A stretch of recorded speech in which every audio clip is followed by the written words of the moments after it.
Shabbat Shalom aos nossos internautas. Antes da gente começar o assunto que o Roshai vai discorrer aqui, nós vamos ajudar nessa palestra. Na página 493 do Sidur existe algo chamado Eruv Tavshilim. Ele diz assim: uma das diferenças entre o Shabat e o Yom Tov é que no Yom Tov é permitido cozinhar, desde que isso seja necessário para o Yom Tov. Cozinhar para depois é proibido. Hoje, nessa festa de Shavuot, é um exemplo típico disso, né? Como amanhã é Yom Tov, ou seja, um novo Shabat, você teria que cozinhar na sexta-feira, comida para sexta, para sábado e para o domingo. Então, como fica mais difícil, especialmente no ambiente, numa festa, como nós teremos aqui na sinagoga, é permitido no Yom Tov cozer o alimento. Tá? É permitido cozinhar o alimento. Por isso que o texto fala, desde que isso seja necessário. Às vezes não é necessário, quando o Yom Tov cai, por exemplo, numa quarta-feira. Como a gente não cozinha para o Shabat, a gente também não cozeria para um Shabat que cai numa quarta-feira, no Yom Tov que cai na quarta-feira. Então, quando é necessário para o Yom Tov, é permitido, mas não pode se desfrutar dessa comida depois do Yom Tov. Então, tudo que a gente fizer amanhã tem que ser comido amanhã. Não pode levar para casa para comer na segunda-feira, por exemplo. Tá? Porém, quando o Yom Tov incide na véspera do Shabat, só é permitido cozinhar no Yom Tov o necessário para o Shabat, se na véspera do Yom Tov fez-se o Eruv Tavshilim, que funciona com o início dos preparativos gerais do Shabat. Ou seja, na verdade, estamos iniciando os preparativos para o Shabat antes do Yom Tov. E o que for preparado durante o Yom Tov, visando o Shabat, será encarado como continuação dos preparativos. Para tanto, basta pegar na véspera do Yom Tov uma halá, ou matzá e um ovo cozido e outro tipo de alimento cozido e separá-los para a refeição do Shabat e dizer: Baruch atah Adonai Eloheinu melech haolam asher kiteshanu bemitzvotav vetzivanu al mitzvah eruv. Bendito sejas tu, eterno, nosso Deus, Rei do Universo, que nos santificaste com os teus mandamentos e nos ordenaste preparar o eruv. Isso aqui é você misturar, pegar um alimento que seria comido num dia e misturar com o que vai ser comido no Shabat, quando o Shabat é o dia seguinte, tá? Com este eruv, ser-nos-á permitido assar, cozinhar, manter aquecida a comida, acender a chama e preparar tudo o que for necessário para o Shabat no Yom Tov, a nós e a todos os moradores dessa cidade. Então, está relacionado com isso. Foi avisado para as mulheres aí que receberam pelo WhatsApp, né? Que nessa sexta-feira, ou seja, ontem, as mulheres deveriam acender uma vela que durasse mais de um dia ou 2 dias, né? Então, é vela de 7 dias que é chamada. Então, as mulheres acenderiam essa vela ontem, na sexta-feira. Hoje ela fica acesa, mas não se prepara a comida para que a gente possa cumprir o mandamento de não acender fogo nas casas no dia do Shabat, também no Yom Tov. Mas esse fogo pode ser transferido exclusivamente no Yom Tov. No Shabat não é permitido agir dessa forma, tá? É isso. Os alimentos, por isso que a gente tem que cozinhar somente aquilo que for consumido naquele dia. Você não pode fazer aquela panelada de comida se você está sozinho, você, sua mulher, seu filho, você não pode fazer muita comida. Faz só aquele pouquinho para aquele dia. Aquele que sobrou não pode ser consumido depois do Yom Tov. Tá? Não deve ser consumido depois do Yom Tov. Achou aí? Então tá. Vamos começar. Shabbat Shalom, Shalom Aleichem. Então, eu tenho alguns assuntos para falar. Na verdade, esse assunto eu não tive muito tempo de prepará-lo, mas nós vamos fazer juntos aqui. Eu quero focalizar uma coisa importante. Eu estava numa sinagoga nos Estados Unidos e o rabino que ministrava aquela palestra, ele falou uma coisa: Yeshua é inegociável. E ali eu ainda reforcei com ele ali aquela tese: inegociável.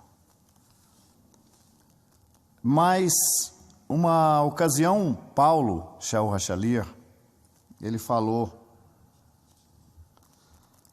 aos Gálatas, ele disse: eu me admiro que vocês tão rapidamente passasseis de um evangelho, passasse para crer em outro evangelho, ou em outro Jesus, o outro Yeshua, não é? E realmente isso acontece. A pessoa, não basta você crer em Yeshua, não basta você crer no evangelho. Que evangelho você crê? Que Yeshua você crê? Uma ocasião foram expulsar ali demônios e diz que alguém estava expulsando em nome do Yeshua quem Paulo pregava, né?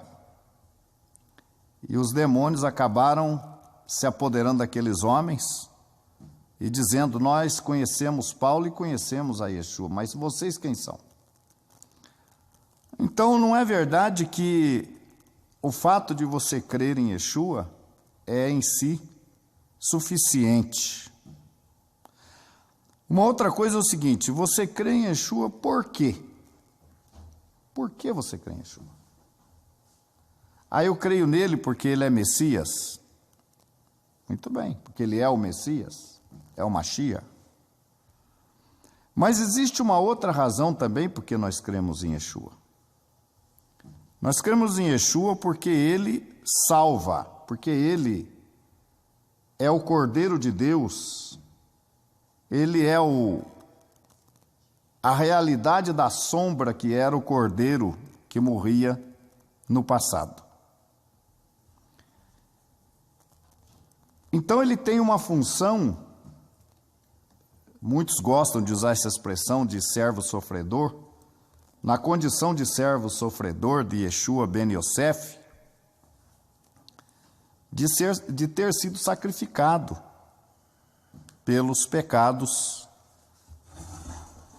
e trazendo assim a nossa redenção, a nossa remissão. Então, não adianta nós crermos na figura de Yeshua apenas como Messias. Temos que crer na sua figura também como Cordeiro, como aquele por meio de cujo sangue nós alcançamos a remissão dos nossos pecados. Porque fora disso não adianta você ter a figura de Yeshua como Messias. Daí, ele é Messias, daí. E os seus pecados, como é que ficam? E uma coisa que deve nos preocupar é com respeito à remissão dos nossos pecados, com respeito ao perdão. Então, hoje nós temos dois tipos de pessoas. Aliás, o mundo está caminhando numa direção de se definir. Por exemplo, eu tenho acompanhado ao longo desses últimos anos aí na trajetória desse Papa Francisco. E de certa forma eu tenho até uma admiração por ele, não estou dizendo que eu creio no que ele crê, simpática ao que ele crê, mas em alguma coisa da maneira dele pensar. Porque ele, antes de se tornar Papa, ele acendeu vela de Hanukkah com rabinos de Buenos Aires. Então ele me parece uma pessoa que sabe separar religião de amizade, ele não confunde, ele sabe ser amigo independente da questão religiosa, porque hoje, ao que tudo parece, se a pessoa tem uma outra religião, a gente não pode ser amigo da pessoa. E eu não concordo com isso também, eu acho que não tem nada a ver. A gente ser amigo de uma pessoa porque ele tem outra religião, qual o problema? Não significa que eu vou crer. Mas esse Papa, numa das últimas missas que ele participou no Vaticano, ele falou que os católicos não devem se distanciar dos crentes, ser inimigo dos crentes. E ele usou o seguinte raciocínio: nos países onde os cristãos, os missionários católicos são perseguidos e mortos, pela prédica. O que acontece com os missionários evangélicos nesses mesmos países? Também morrem. E morrem por quê? Dizia ele. Não morrem pela fé em Jesus, dizia ele. Sim. E por quem morrem os evangélicos, os missionários evangélicos também nesses mesmos países? Pela fé em Jesus. Muito embora seja aí, existe uma questão aí, que nesses países, tanto os católicos como os evangélicos morrem porque confessam uma trindade, confessam a Jesus como Deus, aí complica, entra em conflito. São países que acreditam na unicidade de Deus, mesmo não sendo judeus. E agora, recentemente, eu assisti uma palestra de um líder evangélico nos Estados Unidos, onde havia ali, acredito eu, que cerca de 1000 líderes evangélicos, de linha até mais pentecostal, e aquele líder evangélico dizia assim: olha, a Igreja Católica, o Papa, está ensinando isso hoje. Está ensinando que nós cremos na mesma pessoa e tal. Então, por que protestante? Nós estamos protestando o que hoje? Hoje tem o que protestar? Nós não somos perseguidos. Nós cremos nas mesmas coisas, mais ou menos assim o discurso. Então, por que nós somos? Hoje não é mais tempo de protestar. Protestar o quê? E ali ele fez aquela conferência dele com líderes evangélicos.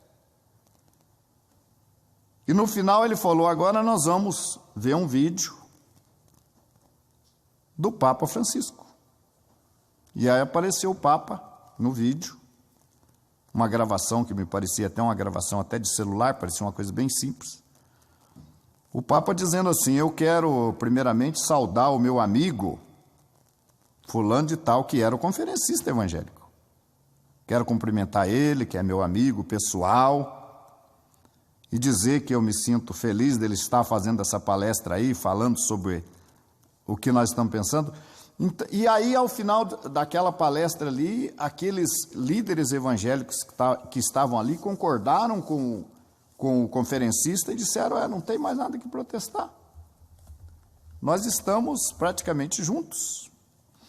Então, há uma tendência de, talvez uma estratégia, não sei, desse Papa, em ter uma aproximação com os evangélicos, e ele está conseguindo.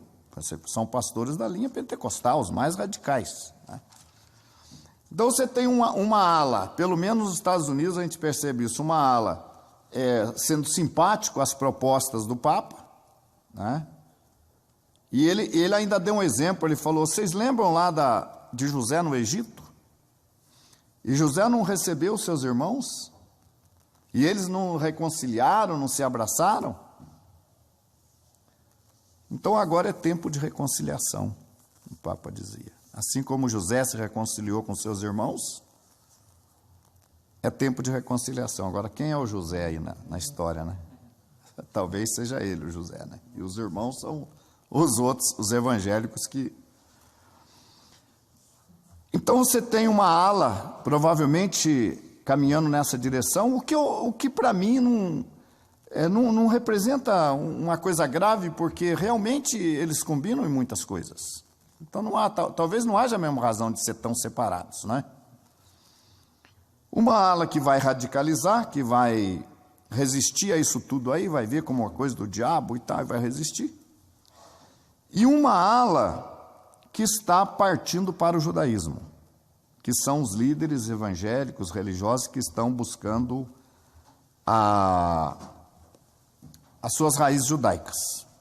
Então isso também tem muitos líderes que estão partindo para isso. E nesse aspecto eu vejo isso, essa atitude de voltar às raízes judaicas, eu vejo como positiva. Essa é a maneira correta, realmente são pessoas que estão procurando o certo, né? Mas agora existe esse problema que eu noto, principalmente aqui no Brasil, que é a questão da figura de Yeshua,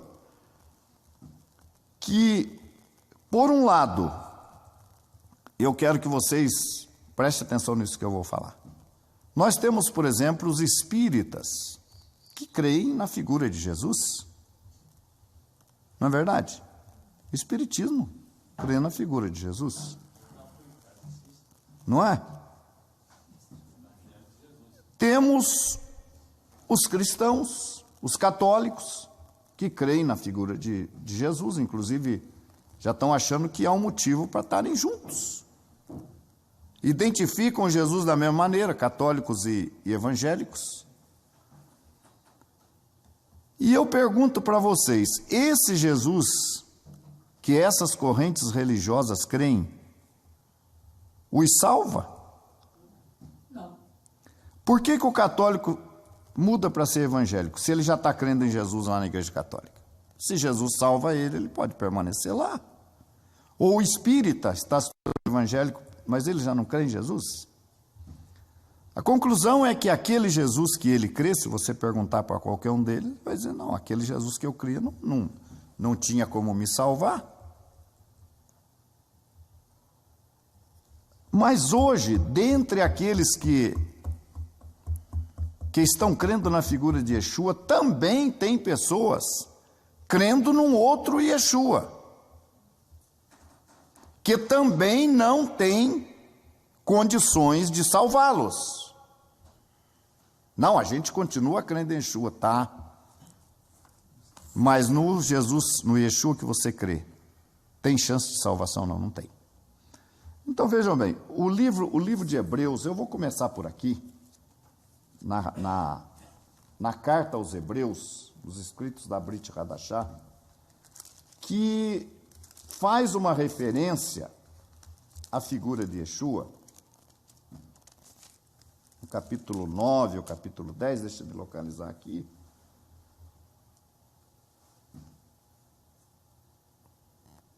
Capítulo 9 de Hebreus,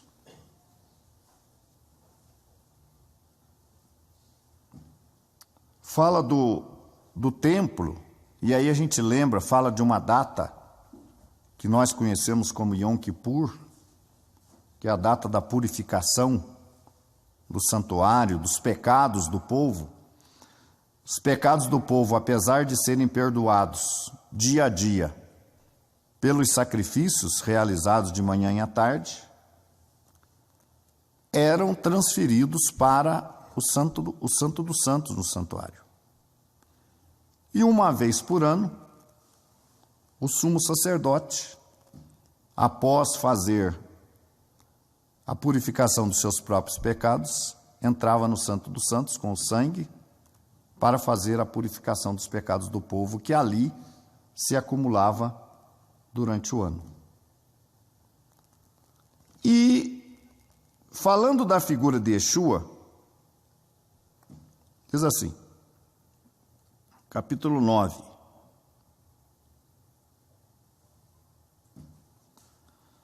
verso 2: porque um tabernáculo estava preparado, o primeiro, em que havia o candeeiro e a mesa e os pães da proposição, ao que se chamava o santuário ou o santo, né? Mas depois do segundo véu estava o tabernáculo, que se chama o Santo dos Santos, os dois compartimentos do santuário. Verso 6 diz: ora, estando essas coisas assim preparadas, a todo tempo entravam os sacerdotes no primeiro tabernáculo, no santo, cumprindo os serviços. Mas no segundo, só o sumo sacerdote uma vez no ano, não sem sangue, que oferecia por si mesmo e pelas culpas do povo. Dando nisto a entender, o Espírito Santo, que ainda o caminho do Santo dos Santos não estava descoberto, enquanto se conservava em pé o primeiro tabernáculo ou santo. No versículo 11, diz assim: mas vindo Mashiach, o sumo sacerdote de bens futuros, por um maior e mais perfeito tabernáculo, não feito por mãos, isto é, não dessa geração, nem por sangue de bodes e bezerros, mas por seu próprio sangue, entrou uma vez no Santo dos Santos, havendo efetuado uma eterna redenção. Gente, isso aqui quer dizer, vocês vejam bem, quando Yeshua morreu, o que aconteceu com o véu do templo? Rasgou-se. Não foi por acaso. Não foi por acaso que o véu do templo rasgou-se. Aquele momento que o véu do templo rasgou-se, sozinho, significa que o caminho, o véu do templo, quero deixar bem claro que é o véu interior, que separava o Santo do Santíssimo. Rasgou-se quando ele morreu. Então significa que o acesso ao Santo dos Santos estava aberto através da morte de Yeshua. E o texto de Hebreus diz que ele entrou no Santo dos Santos. Ora, isso aí obviamente é figurativo, né? Mas o que aconteceu? Quando Yeshua morreu, mais tarde, depois dos dias que ele permaneceu ali, ele ressuscitou, e aí nós vamos falar sobre a ressurreição dele também agora, ele ascendeu aos céus. E de acordo com a infinidade de textos, ele foi recebido por Deus. Qual é o significado disso? Que Yeshua entrou, então, no Santo dos Santos, como sumo sacerdote. E por que o sumo sacerdote? Por que o sumo sacerdote entrava no Santo dos Santos? Para fazer a purificação dos pecados do povo. Yeshua deu-se a si mesmo como cordeiro e entrou no Santo dos Santos, ficando à direita de Deus. Inclusive os adventistas têm uma confusão a esse respeito, porque diz que ele ficou no santo lugar e só em 1844 que ele passou para o Santo dos Santos. A gente sabe que isso não é verdadeiro. Ele, quando ele ascendeu aos céus, ele já ocupou, porque de acordo com outras passagens, inclusive com o próprio livro de Shemot, quando Moisés fez o Mishkan, ele seguiu um modelo. Vocês lembram? Lembram que ele seguiu um modelo? Porque Deus falou para Moisés assim, vai te ser mostrado um modelo. Moisés não fez aquele Mishkan da cabeça dele, foi mostrado um modelo para ele. E acredita-se então que esse modelo que Moisés viu é o modelo celestial. Então, quando Yeshua ascende aos céus, ele entra dentro desse santuário e efetua ali sim uma definitiva e eterna redenção. Isso tem a ver com a salvação. Se ele não entra no Santo dos Santos, não tem redenção. Entende? Se o sumo sacerdote não entrasse uma vez por ano no Santo dos Santos, não haveria possibilidade do povo de Israel ter o perdão dos seus pecados. Então o texto diz aqui que ele entrou. Nem por sangue de bodes e bezerros, mas por seu próprio sangue, entrou uma vez no santuário ou no Santo dos Santos, havendo efetuado uma eterna redenção.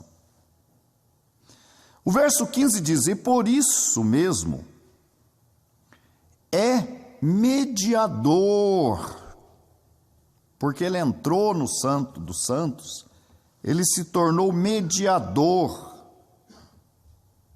do Novo Testamento, de uma nova aliança, para que, intervindo a morte para a remissão das transgressões, que havia debaixo do primeiro testamento, os chamados recebam a promessa da herança eterna. Isso significa que, quando Yeshua entra no Santo dos Santos, ele dá validade, ele ratifica todos os sacrifícios que foram feitos antes dele. Ora, o sangue dos animais, cordeiros, bodes, enfim, não seriam em si capazes de trazer o perdão de pecados. Mas ele, como o objeto real e não a sombra, você sabe que a sombra, ela só existe por quê? Por que existe uma sombra? O que projeta a sombra. Então, Yeshua, os cordeiros, os animais que morriam debaixo da primeira aliança, eram a sombra de Yeshua, do cordeiro. Então, quando chega o real, quando o tipo encontra o antítipo, pronto, completou tudo. Ele vai e ele entra no Santo dos Santos com o seu sangue e dá validade a todos aqueles sacrifícios que foram feitos no passado. Pronto. Então, todo o nosso povo realmente está perdoado, porque Yeshua vai e se dá como o único cordeiro capaz de trazer a remissão dos pecados. E o texto fala, trazendo a remissão das transgressões que havia debaixo do primeiro testamento, da primeira aliança. Porque onde há aliança, necessário há que intervenha a morte do testador. E aí vai discorrendo. Deixa eu ver se eu acho mais um texto aqui que... E que quase, o verso 22 diz que quase todas as coisas, segundo a lei, se purificam com sangue, e sem derramamento de sangue não há remissão.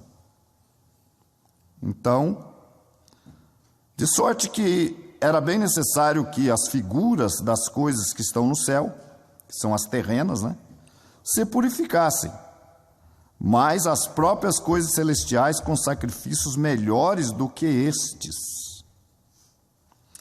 E que Mashiach não entrou num santuário feito por mãos, figura do verdadeiro, que é o Mishkan, ou templo, porém no mesmo céu, para agora comparecer por nós perante a face de Deus. Está vendo? Estão entendendo isso? Quer dizer que o trabalho dele de mediador passou a vigorar quando ele entrou no céu, na presença de Deus, com o seu sangue. Entenderam? Nem a si mesmo, nem para si mesmo se oferecer muitas vezes, como o sumo sacerdote, cada ano, entra no santuário com sangue alheio. Ele não entrou com sangue alheio, né? De outra maneira, necessário lhes fora padecer muitas vezes desde a fundação do mundo, mas agora, na consumação do século, uma vez se manifestou para aniquilar o pecado pelo sacrifício de si mesmo. E assim como os homens está ordenado morrerem uma vez, vindo depois disso o juízo, assim também Mashiach, oferecendo-se uma vez para tirar os pecados de muitos, aparecerá a segunda vez, sem pecado, aos que o esperam para a salvação. Então vejam, o que eu quero dizer com isso? Eu quero dizer que, se você tem uma crença que Yeshua não ascendeu aos céus, Yeshua ressuscitou, veja bem, e está por aí, oculto. Está oculto por aí. Ninguém sabe aonde. Ou enterrado, que é a segunda coisa que eu ia dizer. Então, ele não está exercendo o trabalho de mediador, de sumo sacerdote, oferecendo o sangue dele, não está. Não está. Consequentemente, não está havendo salvação de ninguém. E nem a remissão dos pecados que havia debaixo do primeiro testamento. Porque imaginem vocês que o sacerdote, no dia Se alguém puder arrumar uma água para nós, por favor. Se o sumo sacerdote, uma vez por ano, ele não entrasse com o sangue daquele animal ali, no Santo dos Santos, o que acontecia com os pecados do povo? Permanecia lá. Não haveria remissão de pecados, muito embora eu acho que vocês estão entendendo que aquela remissão de pecados que se alcançava ali tipicamente só teria validade quando o real fosse morto. Vocês sabem disso. Então aquilo ali, quem veio dar validade àquilo ali tudo foi Yeshua quando ele morreu. Aí ele validou aquilo tudo lá. Vocês estão entendendo isso? Então, se Yeshua morreu e não se apresentou dentro do Santo dos Santos com o seu sangue, não, acabou. Está tudo parado, zerado aí. Aí você vai falar, poxa, mas como é que as pessoas creem? Sabe por que as pessoas creem assim? Porque não tiveram uma base. Isso aqui que eu estou falando para vocês, eu falei para ele, eu não preparei nada aqui. Isso aqui é uma coisa que a gente já entende há muitos anos. Até tem um comentário aqui do Yohanan Martins de Andrade, lá de Mato Grosso, né? Ele colocou aqui, ó, este estudo sobre o santuário eu ouvi pela primeira vez há uns 30 anos. Aí, né? Não é de hoje, não. Então, essa base que a gente tem foi que nos livrou de entrar nessas heresias que estão sendo hoje anunciadas por aí. Foi essa base que as pessoas que estão nessa heresia não tiveram por onde passaram. E como nós ficamos 12 anos falando em Techuvá e não tivemos tempo para mexer com essa base nossa, essas pessoas não tiveram a oportunidade de aprender. E foram facilmente levadas pelo vento, como disse Paulo, levadas por vento de doutrinas.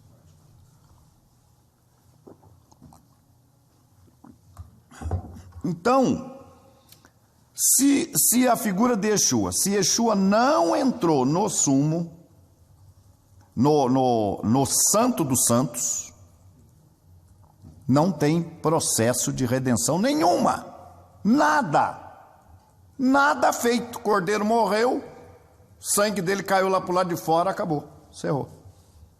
Não foi oferecido para nada. Isso para aqueles que entendem aí que Yeshua está oculto por aí em algum lugar. Então ele não se apresentou. Suponhamos que você tenha que se apresentar no quartel para servir o exército amanhã. Amanhã você tem que se apresentar lá, né? Aí chega amanhã, você fica escondido por aí. Aí o comandante do quartel lá vai dizer, quem? Vamos dar um nome aí, um de vocês aí. O João não compareceu aqui. Você não se apresentou no quartel no dia que você tinha que se apresentar. Ou você tinha uma consulta com o médico e você não foi. E você se acha que está consultado. Ou melhor, que consultou o médico. Pois é, mas você como é que está de saúde? Você tinha um médico marcado para ontem? Tinha. Você foi? Não, eu fiquei por aí, escondido em algum lugar. Mas agora eu estou bem, porque agora já passou a data da consulta. Mas como que você está bem? Se você não se apresentou para o médico não te examinou.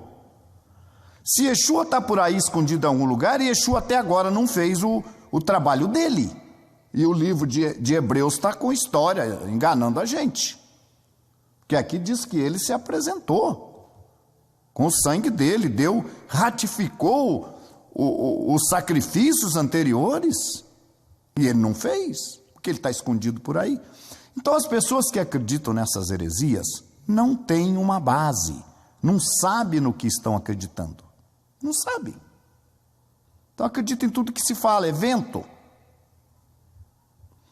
Como é vento também acreditar que Yeshua não ressuscitou,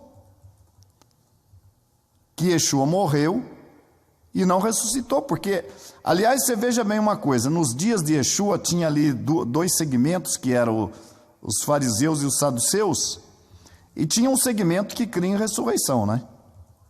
Que era o farisaico. Mas os saduceus não criam. Então não é de se admirar que hoje tenha judeus que não creem na ressurreição de Yeshua. Mas os saduceus também não criam. Não é novidade isso. Porque, aliás, você veja bem, ressurreição não é uma coisa difícil de crer. A ressurreição, por exemplo, lá teve um personagem lá que o profeta, puseram ele em cima do corpo, o profeta deitou em cima do corpo dele, né? Menino, não? É, um menino, e ele ressuscitou. Então aquela ressurreição, ela ainda é aceitável, porque a pessoa ressuscitou para viver novamente como homem. Nos dias de Yeshua tiveram aí várias ressurreições, também ressuscitou. Mas quando você fala de uma ressurreição para a vida eterna, aí é que dá o problema, entende? Essa não é facilmente aceita. A ressurreição física, eu morro hoje, alguém vai lá e põe a mão na minha cabeça e me ressuscita, essa é aceitável, mas essa de que eu ressuscito para a vida eterna, essa aí é complicada, e essa os saduceus não criam. E essa, muitos hoje, com as mesmas ideias dos saduceus, continuam não acreditando. É complicado você falar, Yeshua ressuscitou dos mortos e subiu para os céus. Como assim? Como? O que é isso? Então, os saduceus continuam hoje com a sua incredulidade. Mas ainda bem que tinha o segmento farisaico que acreditava na ressurreição dos mortos. Não é? Mas então, o que ocorre? Vocês estão entendendo? Eu quero que vocês entendam essa primeira parte. Se Yeshua não ascendeu aos céus, não entrou na presença de Deus, não se assentou à direita do Pai, se tem trono, se ele assenta ou não assenta, isso não é problema meu. Isso não é problema. Eu acho que isso é coisa até infantil. Fala, como é que ele vai sentar se ele não tem corpo? Isso não é problema meu. Muitas vezes a linguagem bíblica está escrita para nós entendermos, nós humanos entendermos, né? A mão de Deus não está encolhida, Deus tem mão. Não, mas se falar, como é que eu vou dizer então que Deus quer ajudar você? Falar, a de Deus não está encolhida, porque Deus não tem mão. Então eu vou usar um símbolo humano para você entender a minha linguagem, a mão de Deus. Os olhos de Deus estão sobre os justos, mas Deus tem olho? Então isso chega a ser até infantil, essa comparação. São linguagens que, se Deus tem olho ou não tem mão, não tem, isso não é problema meu, mas ele usa uma linguagem que eu possa entender, figurativa que eu possa entender. E a linguagem figurativa diz que Yeshua se assentou à direita de Deus, foi visto, assentado, Estevão viu ele assentado à direita de Deus, e se ele estava à direita de Deus, o processo de sumo sacerdote de mediação começou logo que ele chegou à presença de Deus. Você ia falar, Michel? Se Estevão viu ele assentado à destra de Deus, então Estevão viu Deus também, né? Porque ele viu que ele estava sentado à destra de Deus, como é que ele pôde reconhecer? Esses argumentos são... Eu sempre digo para vocês que a gente tem que ter cuidado com o que é ensinado nas entrelinhas das coisas, né? Quando Yeshua... Está vendo aqui, está escrito aqui que ele está sentado à destra de Deus. E isso é levado até na base da brincadeira, né? Não, isso aí não é, você vê, por acaso Deus senta, por acaso assim. Não, só que na Torá está falando isso também. A Torá também fala que Moisés veria Deus pelas costas, né? Não, já foi citado o texto aí que fala que a mão de Deus não está encolhida. Então, é uma forma da gente entender, mas o que está nas entrelinhas dessa, e que muitas vezes as pessoas levam, olha, isso é sabedoria, né? As pessoas se deixam levar por qualquer besteira, achando que isso é sabedoria. Isso não é sabedoria. Isso é uma conversa para tentar te desviar da verdade e fazer com que você não acredite. A não ressurreição, Coríntios é muito claro quando ele fala, né? Você vai ler 15. 15. Segura um pouquinho, então. Nós falamos junto já. Então, por isso que não pode dar 2 pessoas tal estudo, tá vendo? Não, Porque não, um fica tá tentando bom. atravessar na frente do outro. Não, porque eu vou falar sobre isso já. Que um tenta atravessar na frente do outro. Mas quando as pessoas tentam falar esse tipo de coisa, não é sabedoria isso, gente. Isso não é sabedoria. Isso é tentar desviar as pessoas com fábulas, que é o que também está escrito na Brit Hadashah. Vem com historinhas, porque a Kabbalah diz que o profeta Elias desceu. Um rabino estava dentro de uma caverna, escondido com seu filho durante a perseguição romana. Shimon Bar Yochai estava escondido com seu filho dentro de uma caverna lá na Galileia, lá em Safed, escondido lá. Desceu o profeta Elias do céu. Elias não está no céu, então isso aí já é mentira. Desceu o profeta do céu e explicou as profundidades, das profundezas da Torá para Shimon Bar Yochai. E por isso Safed é o berço da Kabbalah. Primeiro, Elias não está no céu, isso aí é mentira. Isso aí é mentira. A Bíblia mostra que Elias não está no céu. Mas as pessoas preferem, está vendo que não é bonito? Desceu o profeta do céu e falou, desceu coisa nenhuma. Você pode acreditar que o profeta desceu do céu, mas você não pode acreditar que Yeshua ascendeu aos céus. Né? Qual que é mais barbaridade, então? Você negar que o Mashiach ascendeu aos céus ou você acreditar que um profeta está nos céus? E então, outra coisa, desceu para explicar. Não faz sentido esse tipo de coisa. Yeshua falou, ninguém subiu ao céu. Quer dizer, mas tudo bem, né? Querem dizer que Elias subiu? Então, gente, Hebreus 10 aqui, nós já vamos começar a desvendar isso aqui já. Mas é só para vocês verem que não é.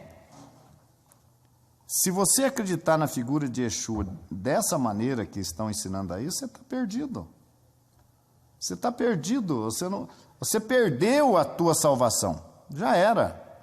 Esse aí que está escondido aí não salva você não, pode esquecer.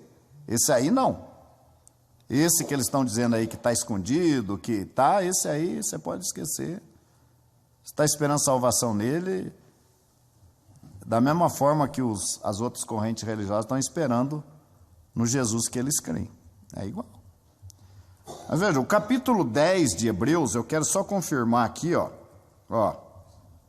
verso 11, diz assim: e assim todo o sacerdote aparece cada dia, ministrando e oferecendo muitas vezes os mesmos sacrifícios, que nunca podem tirar os pecados. Mas este, se referindo a Yeshua, havendo oferecido um único sacrifício pelos pecados, está assentado para sempre à destra de Deus. Acabou. Então Deus está escondido por aí também. Porque quando se eu falar assim, que deu o Hanor, ele está à direita do Benedito, né? Quer dizer, o Benedito não está aqui, tudo bem. Tá bom. Ele está à direita do Benedito. É possível que o Hanor esteja aqui e o Benedito esteja lá, no sítio cercado? Aí não está à direita. Então, se Yeshua está à direita de Deus, e Yeshua está por aí escondido em algum lugar, Deus também está escondido em algum lugar por aí. Porque não pode ele estar à direita de Deus e Deus está situado lá no céu e Yeshua por aí oculto, na escuridão, sei lá. Não pode. Então está aqui, preste atenção. Mas este, referindo-se a Yeshua, havendo oferecido um único sacrifício pelos pecados, está assentado, já estava desde aqueles dias lá, que foi escrito o livro de Hebreus, assentado à direita, à destra, para sempre, à destra de Deus. Então, o texto é bem claro. Aqui eu estou lendo, vocês podem depois ler aí capítulo 9 e 10 de Hebreus, que vocês vão confirmar isso aí. Agora eu quero, antes que a gente leia Coríntios, eu quero ler com vocês Atos capítulo 1, porque talvez aqui esteja a base para essas heresias, tá? Tanto essa que Yeshua está escondido por aí é uma heresia, como a outra que ele está enterrado na Galileia também é uma heresia, e ainda pior do que essa, porque essa outra não crê que ele ressuscitou, a segunda ainda crê, mas ressuscitou e morreu de novo, né? Ressuscitou e desapareceu, né? Agora o outro, eu não sei como é que ele entende que ele está enterrado na Galileia, então ele não ressuscitou. Não, ele ressuscitou, mas como? Morreu de novo e está enterrado. Como? Ressuscitou e morreu? Ele está aguardando não, mas não. Mas se ele já ressuscitou uma vez, ele está aguardando qual? A segunda ressurreição. Não, mas ressuscitou como? Escrito lá em Apocalipse, bem-aventurado. Não, mas, gente, o que é que ressuscita? O que é que ressuscita? O corpo. Então o Filho do Eterno tem corpo e o Pai também tem corpo lá no céu? Não estou dizendo que tem corpo. Eu vou chegar lá. Eu vou chegar lá nessa questão de corpo. Quando a gente fala em ressurreição, a gente fala em ressurreição do quê? Do corpo. Se Yeshua ressuscitou, o corpo dele ressuscitou, como é que ele morreu uma outra vez e está enterrado na Galileia? É isso? Ué, mas essa parte da história eu não acho registro em lugar nenhum, que ele morreu de novo e está enterrado. Então ele ressuscitou, morreu de novo e está enterrado. Ó, gente, isso aí é ajuste, isso aí é tentativa de conciliar pensamentos rabínicos, pensamentos místicos, com o que está escrito. Tanto é que essa corrente que crê que ele está enterrado na Galileia já não crê mais no Novo Testamento. Já não crê mais. Porque não dá para crer no Novo Testamento. Diz que não crê, mas está lançando um livrinho com as verdadeiras palavras de Yeshua e seus companheiros. Pois é, então vamos ver. Olha aqui, Atos 1. 1:9. E, quando dizia isto, vendo eles, foi elevado nas alturas e uma nuvem o recebeu, ocultando-o a seus olhos. Onde está o texto do oculto? A nuvem apareceu, e Yeshua estava subindo, entrou uma nuvem no meio, não viram mais Yeshua, ocultou. Mas Yeshua estava ascendendo aos céus. Estava ascendendo, né? Vamos ver aqui. E,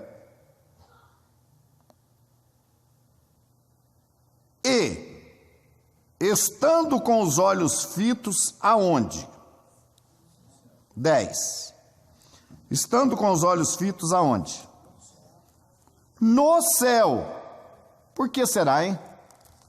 Quer dizer que se Yeshua apareceu uma nuvem assim, Yeshua desapareceu na nuvem, e eles podiam olhar para qualquer lugar, olhar para lá, olhar para cá. Mas por que eles ficaram olhando para o céu? Por quê? Porque Yeshua estava subindo. Yeshua não estava se deslocando no sentido vertical, como um redemoinho, ele estava subindo, então eles ficaram olhando. Ocultou a nuvem, só ocultou, não deixou eles verem mais, mas eles continuaram olhando para o céu. Isso é o testemunho dos anjos que apareceram aqui, não é? Enquanto ele subia, o texto diz, eis que junto dele se puseram 2 varões vestidos de branco e disseram, varões galileus, que um camarada me falou aqui, por que a Galileu, porque morava na Galileia. Qual o problema? Eu não consegui entender isso. Por que ele falou varões galileus? Ué, porque se fosse nos Estados Unidos, ele ia dizer varões americanos, varões mexicanos, varões curitibanos. Não entendi, mas tudo bem, deixa para lá. Não é? Varões galileus, por que estáis olhando para o céu? Esse Yeshua que dentre vós foi recebido onde? Onde? Leiam o texto. Este Yeshua que dentre vós foi recebido em cima no céu, tá? Ou crê no Novo Testamento, ou larga a mão desculpa a expressão, de frescura. Está escrito aqui que ele foi recebido no céu. Esse Yeshua que dentre vós foi recebido no céu, há de vir assim como para o céu ouvistes ir. Está claro, ele foi para o céu. Olha, infelizmente nosso tempo é curto para discorrer, mas teve alguém que falou que Daniel 7 está falando. Eu falei que Daniel 7, Yeshua está sendo recebido no céu pelo Pai. E alguém criticou. Ah, de jeito nenhum, ele está vindo para a terra. Só que se fosse a vinda dele para a terra, aí ele foi recebido pelo ancião de dias, não foi? Então o ancião de dias estava onde? Não, espera aí, vocês não estão colaborando comigo. Se o texto de Daniel 7, quando fala que Yeshua foi recebido, não era no céu, era na terra, que lá o texto estaria dizendo que ele estava vindo e não indo. Quem foi que recebeu ele e para quem que ele foi apresentado? Ele foi recebido pelos anjos e foi levado à presença do ancião de dias. Então, onde que estava o ancião de dias? Não era no céu. Se eu entendo que era a vinda dele, se eu entendo que Daniel 7 está falando da vinda, não da ida, da vinda, ele foi recebido por quem? Pelo ancião de dias. Aonde que estava o ancião de dias? Aqui. Então, eu acho engraçado que tem gente que não pensa, sabe? Uma certa vez eu falei para uma pessoa, você quer um debate comigo na Bíblia? Quer? Ele não quis. Porque era uma hora dessa que eu ia falar, vem cá, meu amigo, você vai confessar agora aqui. O pai estava na terra? Ou estava no céu? O ancião de dias, estava onde? No céu, então foi na ida. Pronto. O texto de Daniel 7 está se referindo à ida de Yeshua para os céus. Aí depois fala que ele vem reinar, que, né, aí sim, aí é vinda, mas ali é ida. Então veja bem,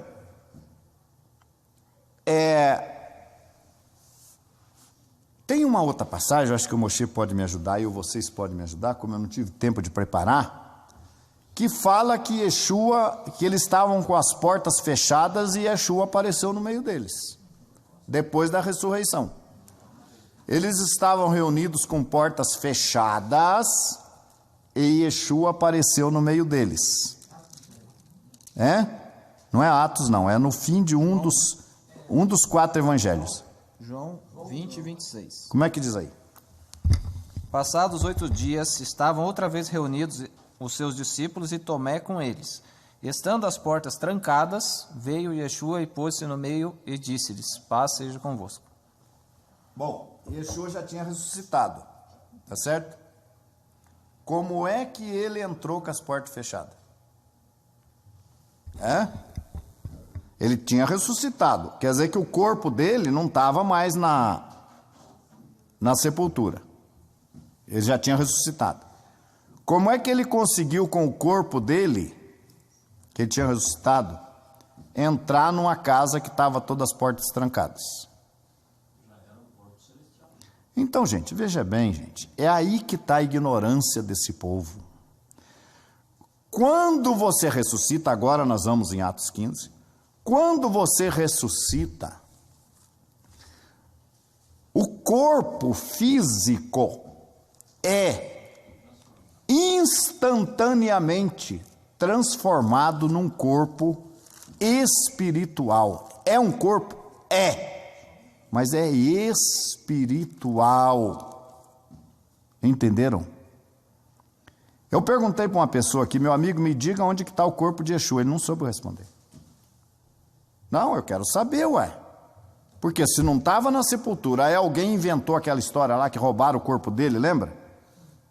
Diga que roubaram, os discípulos roubaram o corpo dele, porque o corpo sumiu. O corpo sumiu. Se o corpo está enterrado na Galiléia, é fácil. Não, ele está enterrado lá. Então me diga onde. Tem tanto arqueologista aí, entra lá em Safed, lá, eu não sei aonde que é o negócio lá na Galileia, e como é que se diz lá quando tira o corpo, como é que se diz? Exuma esse corpo aí, gente. Se pesquisa tanta coisa lá em Israel, exuma esse corpo aí. Então, esse povo não entende essas coisas. Ele, agora, Coríntios 15, o Moshe pode dar a explicação dele, mas você veja bem que vai dizer aqui, que semeia-se corpo corruptível e colhe-se o quê? Incorruptível. Se você quiser continuar, eu vou lá em Coríntios localizar essa parte aqui também. A questão sempre que eu vejo é o que está nas entrelinhas, que eu falo várias vezes isso. Porque quando você diz que Yeshua ressuscitou e ele está enterrado, não, porque daí as pessoas falam, não, mas ele ressuscitou. Se você fala, não, você está dizendo que ele não ressuscitou. Não, ele ressuscitou, só que ele está enterrado na Galileia lá. Então ele ressuscitou e morreu de novo. Então ele ressuscitou. Então ele vai ressuscitar de novo. Vai.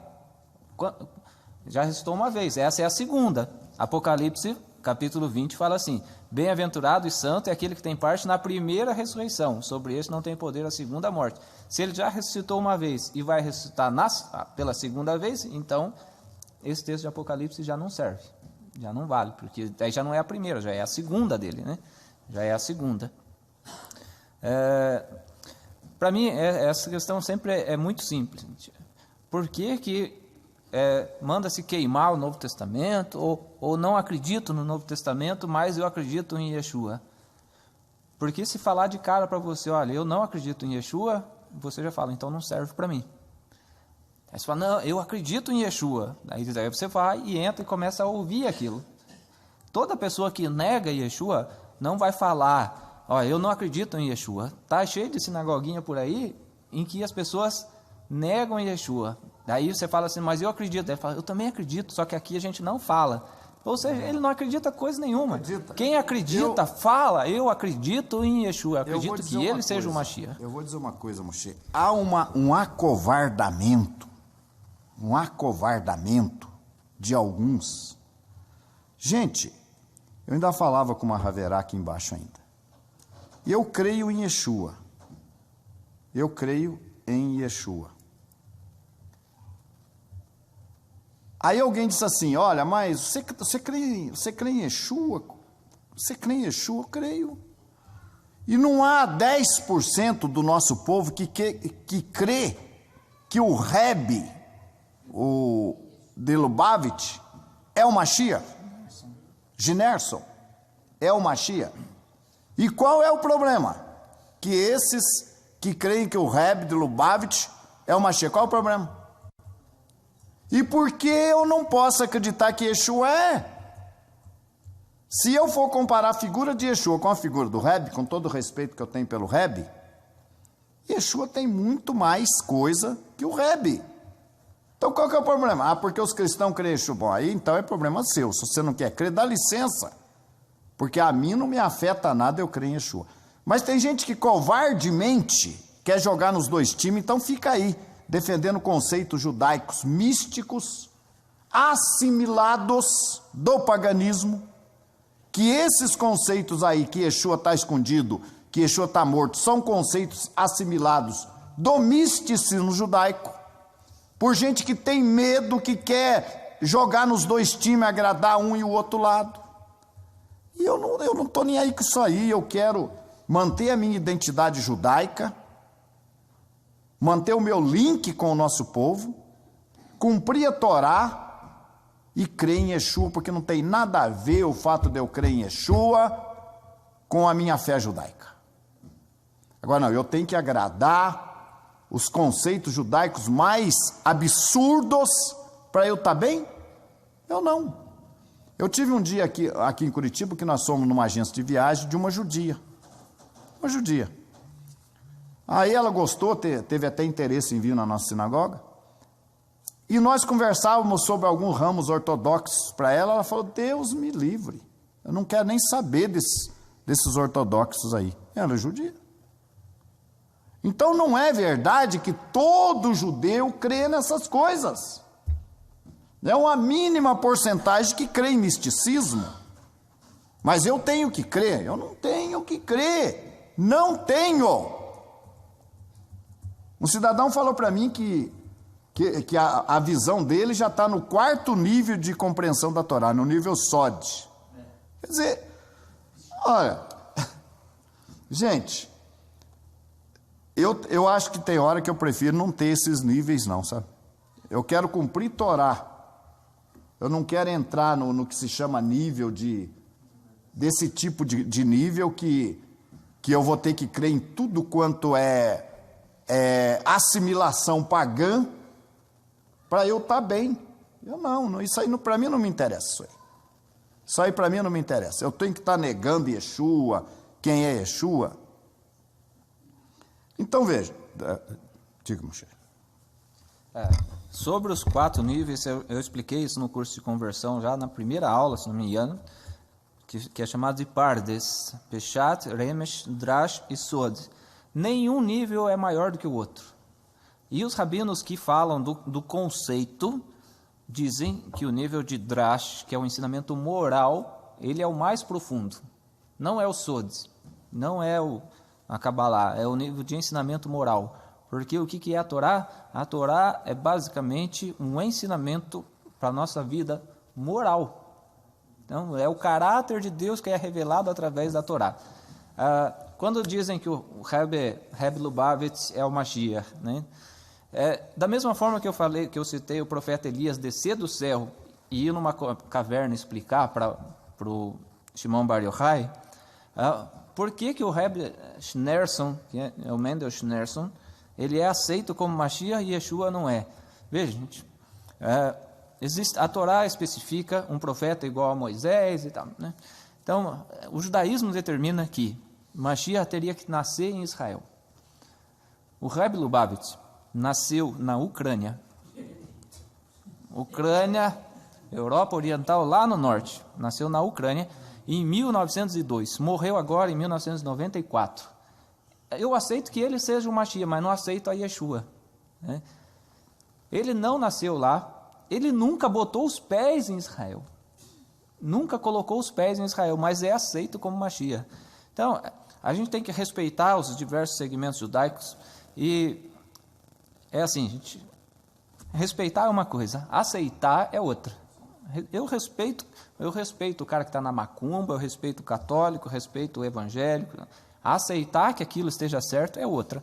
O Rebbe Lubavitch morreu faz o quê? 94, 2004, 14, 20 anos atrás. Um cara que morreu há 20 anos atrás. O Mashiach tinha a descendência. Qual é a descendência do Rebbe Lubavitch? Qual é a ascendência? A ascendência, na verdade, né? Qual é a ascendência do Rebbe Lubavitch? Não, mas isso não tem problema. Isso a gente passa por cima. O importante é aceitar que ele seja o Mashiach, né? Então, a gente passa por cima de um monte de baboseira, né, de verdades, na verdade. A gente passa por cima de um monte de verdades, aceita um monte de baboseira aí, de mentiras, para aceitar que fulano de tal seja o Mashiach. Mas quando a gente lê aqui, quando a gente lê as profecias de Daniel que marcam a data, o período da vinda do Mashiach, que coincidentemente é o período do nascimento e da vida de Yeshua, aí não tem valor. Isso não tem valor. Daí o judaísmo prefere, o judaísmo não, né? Algumas linhas preferem dizer, não, veja bem, Daniel, ele é um profeta, não é um profeta, aquilo ali é meio que uma alegoria, então ele não estava profetizando, aquilo ali é meio que uma alegoria de Daniel e tal. Então você prefere mudar o conceito da Torá, prefere mudar o entendimento dos profetas para poder adequar a sua fé, né? E a gente não deve ser assim. É claro que a gente não deve ser assim. A gente tem que procurar, assim como outras profecias. Isso não está falando de Mashiach, por exemplo, que o Mashiach, que Isaías não fala do Mashiach quando fala do servo sofredor. Fala sim, está falando de Mashiach sim. Está escrito, no Talmud está falando a respeito disso. Mashiach aceita o seu sofrimento. Tá? O Mashiach não era sofredor, está escrito no Talmud. Aushir cabalista do século XVI explica: Mashiach aceita seu sofrimento de bom grado, com amor pelo povo judeu e toda a humanidade, e que quando finalmente Mashiach se revelar, nós nos daremos conta de que ele escolheu sofrer. Compreendemos então quantos esforços ele investiu suportando os sofrimentos da geração. Como diz o Talmud, assim como os sacrifícios obtêm expiação, assim também a morte dos justos pode, através da morte dos justos, pode vir a expiação. Então, está falando, Mashiach aceita seu sofrimento, mas é preferível a gente dizer que não é Yeshua, porque o Mashiach não sofreu e tal. É preferível a gente inventar um monte de mentiras do que acreditar na verdade. Cada um acredita no que quiser. Por isso que a Brit Hadashah fala de que criarão fábulas e as pessoas vão atrás dessas fábulas. É triste, mas as pessoas escolhem ir atrás das fábulas. Gente. Não tem muito o que a gente fazer, as pessoas escolhem. E negar a ressurreição de Yeshua, negar o Novo Testamento, você está negando a ressurreição de Yeshua. Se negar a ressurreição de Yeshua, esqueça servir a Deus. Esqueça, porque não serve para mais nada. Eu acho que é o seguinte, a pessoa tem que decidir para que ele quer a fé judaica. Você quer uma cidadania judaica, esse é o objetivo? Fazer um aliá ir para Israel? Vai! Agora, você quer salvação, vida eterna, servir a Torá, servir o Deus Israel? Aí é outra coisa. Você tem que definir o que você quer. Ah, eu quero os dois. Maravilha, se der para conseguir os dois, é ótimo. Mas se não der para conseguir os dois, eu fico então com a parte da salvação. Porque do que adianta eu ter um título de judeu, eu ser um cidadão reconhecido judeu e eu perder a minha salvação? Isso para mim não interessa. Não tem sentido isso aí para mim. Não tem sentido. Para mim só tem sentido eu seguir a fé judaica tal, porque eu vejo a necessidade desse link, mas o meu objetivo é a minha salvação. Não é verdade? Então, eu quero ler aqui com vocês o seguinte. Ó, veja bem. 15 de Coríntios, verso 35. Mas alguém dirá: como ressuscitarão os mortos? Veja bem, hein? E com que corpo virão? Com que corpo? Insensato, o que tu semeias não é vivificado se primeiro não morrer.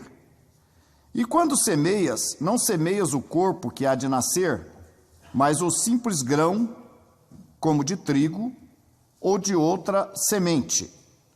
Mas Deus dá-lhe o corpo como quer, e a cada semente o seu próprio corpo. E aí vai falando. Agora aqui o 40 diz assim: e há corpos celestes e corpos terrestres, mas uma é a glória dos celestes e outra dos terrestres. O 42 fala assim: assim também a ressurreição dos mortos.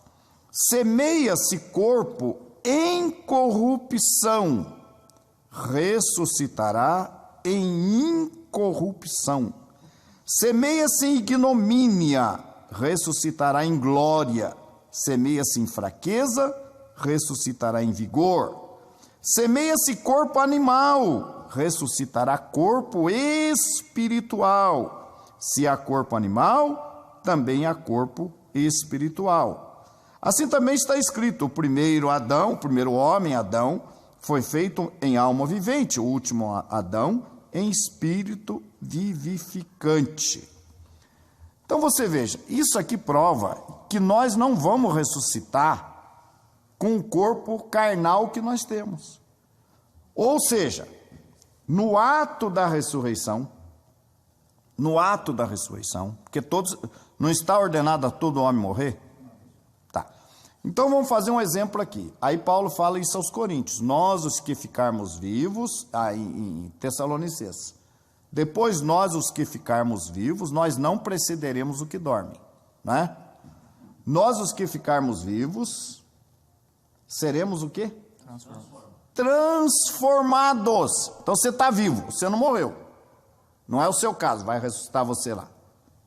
Puxa, mas a Bíblia fala que, a Brit Hadashah fala que todo mundo tem que morrer. Se eu estou vivo, e daí? Você não vai ser transformado? Essa transformação é morte. É um piscar de olhos. Esse copo aqui é do quê? De vidro. É vidro isso aqui?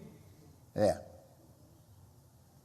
Em 17 de Tiago, lá de Mateus, tem o Eliahu e o Moisés. Um traz a figura da ressurreição dos mortos, que é o morto, e um da figura do Elias, que mas ali ambos são...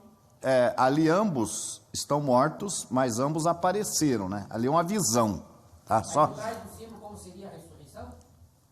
Pode ser. Vamos ver, deixa eu dar um exemplo do copo aqui. Esse copo é do quê? É de vidro. Suponhamos que eu faço assim com ele, ó.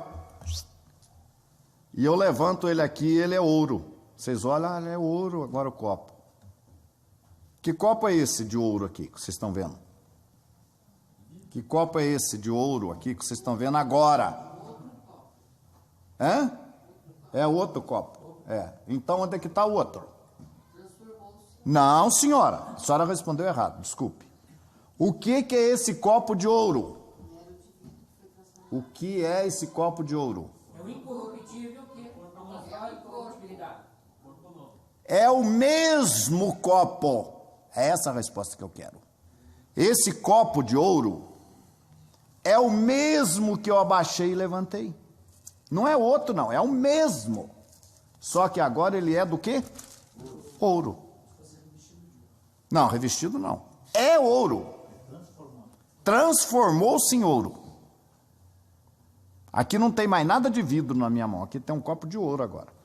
Pode quebrar ele aqui com alicate, vai ter ouro no meio, vai ter ouro. Não tem mais vidro. Mas até agora ele é vidro.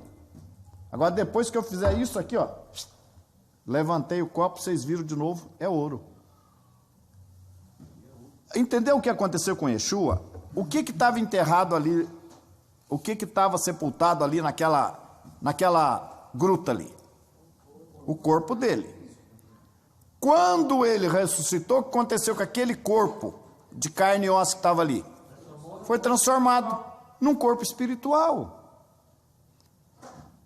Aquele corpo espiritual, ele pode tanto aparecer como não aparecer. Se tornar invisível. Por isso que ele entrou com as paredes, com as portas fechadas, ele entrou.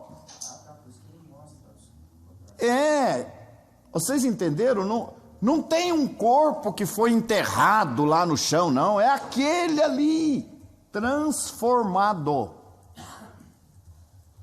Entenderam?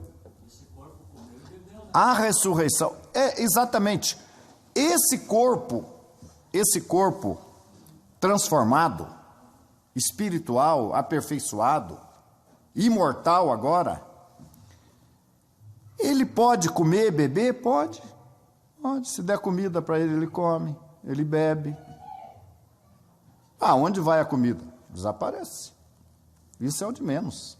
A comida desaparece. Quando perguntaram para Yeshua, Senhor, uma mulher teve 7 maridos, morreu o último. Na ressurreição, de qual ela vai ser esposa? O que ele falou? Não se casa, porque serão como os anjos. Essa função sexual, ela só existe por causa da procriação, para crescer e multiplicar. Isso não vai continuar na esfera espiritual, isso não vai continuar existindo. Serão como os anjos. Aquele Yeshua que saiu da sepultura, aquele corpo que estava ali, ressuscitou e foi imediatamente transformado. E ele já era um corpo espiritual. Um cidadão falou para mim assim, como é que ele apareceu para Paulo no caminho de Damasco e Paulo não viu ninguém? Mas, meu amigo, agora ele é corpo espiritual. Escuta uma coisa. O senhor está se baseando só em Brit Hadashah. Tá. Abraão recebeu o que na casa dele? Anjos. E comeram? Beberam? Leite, queijo. Mas não eram anjos? E como é que tinha corpo? Ele pode se transfigurar, se tornar visível Olha, aquele que tem, porque acampa-se ao redor daqueles que o temem e os livra. O que é que acampa? Os anjos. Vocês creem nisso? Já viu algum anjo acampado em volta de você? As cabaninhas, tudo ali de lona, ali, o iglu. O que é esse monte de iglu? Eles são anjos que estão aqui acampados em minha volta. Vocês já viram? Você acredita que eles acampam ou não acredita? Eu acredito. Mas você não vê. Mas se Deus quiser que ele apareça para você, o anjo vai aparecer, você vai ver. Ele é visível, mas é invisível. Ele é visível, se Deus quiser que ele se torne visível para nós, ele se torna. Eu não preciso negar a ressurreição de Yeshua para dizer isso. Como é que ele apareceu para Paulo e Paulo não viu ninguém? Porque um corpo espiritual, ele pode se tornar visível ou não. Apareceram os anjos para Abraão, comeram, conversavam com Sara. Lá no caso de Ló, né?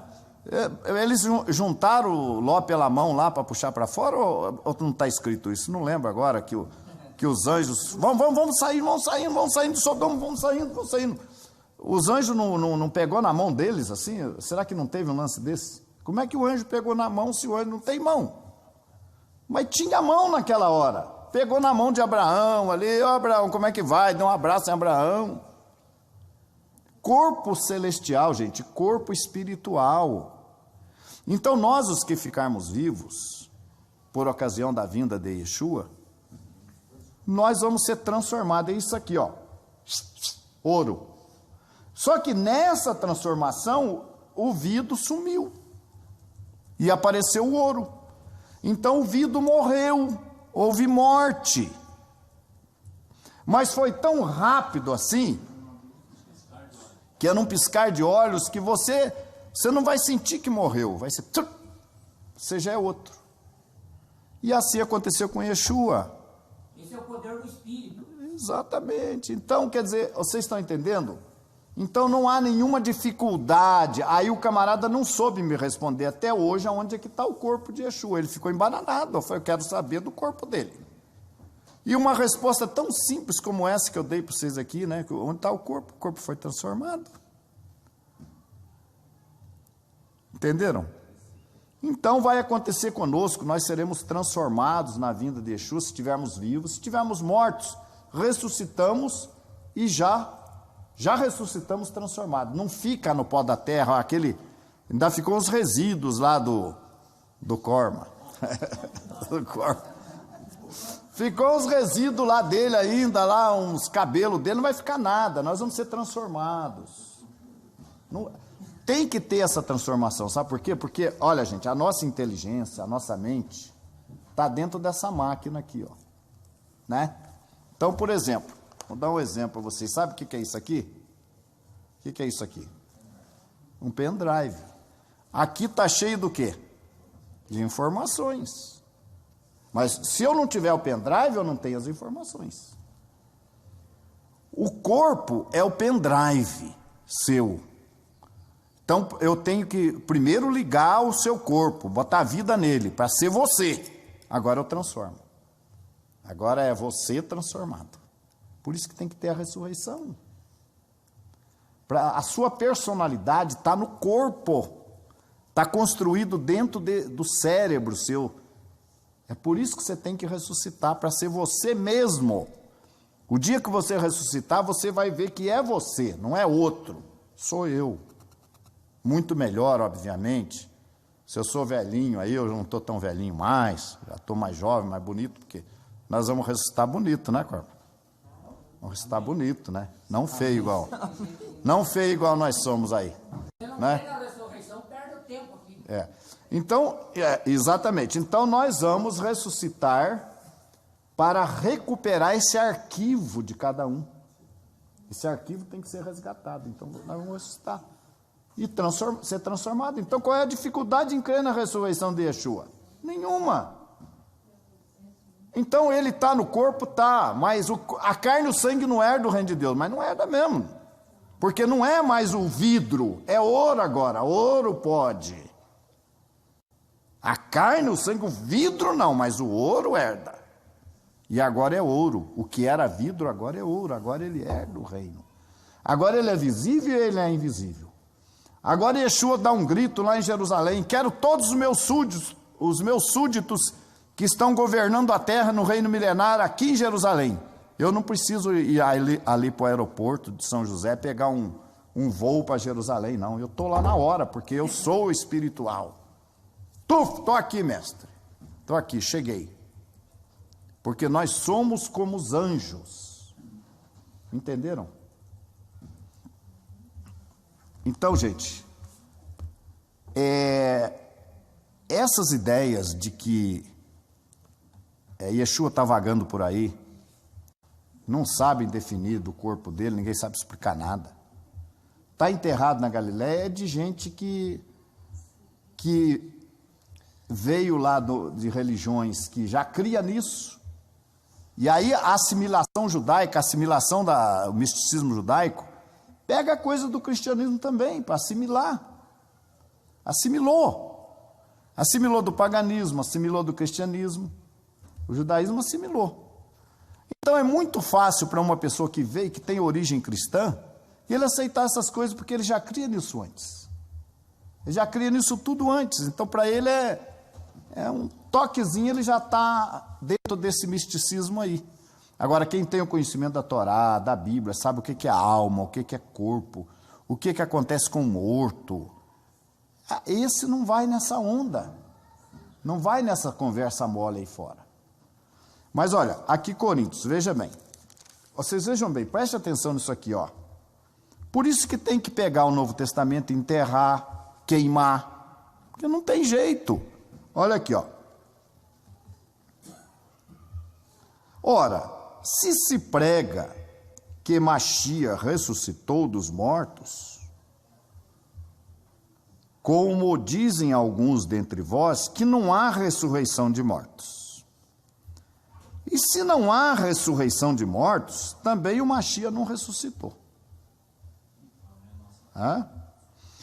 E se Machia não ressuscitou, está no 14, logo é vã a nossa pregação e também é vã a vossa fé. Então me desculpe meus amigos lá que creem que ele não ressuscitou, que ele está enterrado na Galileia, estão perdendo tempo. É vã a vossa fé. Então o negócio é queimar o Novo Testamento, enterrar, porque isso aqui é fatal. Se ele não ressuscitou, é vã a vossa fé. Engraçado que não enterra, porque usa palavras dele que diz que está enterrado. É confuso. Mas não tem que sair os antimachia do meio É a mesma coisa. dos discípulos? Isso aí é a mesma coisa de crer na Trindade. Mistério. Quando chega num negócio que você não consegue explicar, a pessoa prefere falar assim: isso aí é mistério de Deus. Acabou, né? Saiu os evangélicos lá, os católicos, aprenderam o mistério da Santíssima Trindade. Por quê? Porque não consegue explicar. Aí hoje as pessoas que têm esse pensamento falam assim: quando isso aí não cabe a gente explicar, porque não sabe. Quando você tem um embasamento bíblico, e isso não é só no Novo Testamento, esse embasamento nosso, não é só no Novo Testamento. Por exemplo, a crença da imortalidade da alma, a gente prova ela de Gênesis a Malaquias. Tranquilo, provamos que o homem é mortal, animal tem espírito, animal é alma, animal tem espírito. Então isso é simples para quem tem um conhecimento. Mas para quem não tem, para quem viveu no paganismo até agora, está embananado até hoje, não entende isso aí. E assim, somos também considerados como falsas testemunhas de Deus, pois testificamos que Deus ressuscitou a Machia, ao qual, porém, não ressuscitou, se na verdade os mortos não ressuscitam. Porque se os mortos não ressuscitam, também Machia não ressuscitou.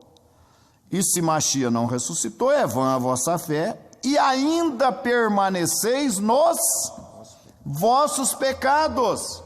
Lamento, meus amigos, que creem que Yeshua está enterrado na Galileia, mas vocês permanecem nos seus pecados, tá? Como aqueles que creem que Yeshua está escondido por aí, não tem mediador, não tem sumo sacerdote em lugar nenhum. Logo, esse Machia que vocês dizem que crê, não lhes salvará. é impotente para salvá-los. E o que eu falei no começo, como é que vocês passaram a crer em outro Cristo, em outro Machia, em outro Evangelho, o qual não é outro, senão alguns que deturpam? Então, gente, isso tudo aí, sabe o que é? Tentativa de querer ajudar, conciliar misticismo, assimilação pagã, para poder agradar os segmentos judaicos que creiam nisso, para poder estar bem com eles, se abre mão da preciosidade da salvação de Yeshua. Então, olha, eu posso dizer que eu tenho segurança da minha salvação? Posso. Porque eu tenho um sumo sacerdote no Santo dos Santos, intercedendo por nós, que com o seu sangue se apresentou ao Pai, uma vez por todas, para trazer a remissão dos meus pecados. Por isso eu posso acreditar na salvação. E eu repito o que eu falei no começo: Yeshua é inegociável. Não é qualquer Yeshua, não é esse Yeshua que eles estão crendo aí fora, isso aí não. Essa invenção que eles estão criando agora aqui. É o Yeshua